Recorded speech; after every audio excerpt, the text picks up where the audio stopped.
ինչ պետք է անեք, եթե ցանկանում եք հնարավորինս սահմանափակել երեխայի անցկացրած ժամանակահատվածը էկրանների ու հատկապես լարվածություն ու ագրեսիվություն առաջացնող խաղերի ընթացքում։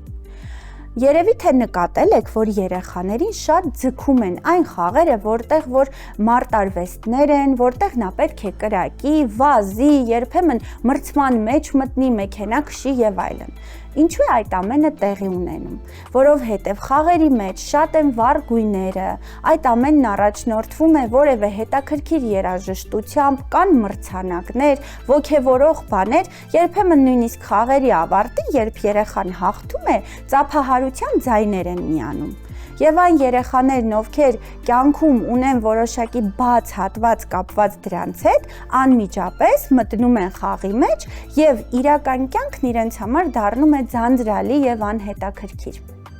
Պատկերացրեք, որ կա երեխա, ով ունի խնդիր հասակակիցների հետ եւ որքան էլ ջանում է ընկերներ ձեռք բերել, միևնույն է իր մոտ չի ստացվում։ Իսկ խաղի ընթացքում նա ավելի անկաշկանդ է շփվում իր խաղի գործընկերների հետ, այսպես ասած։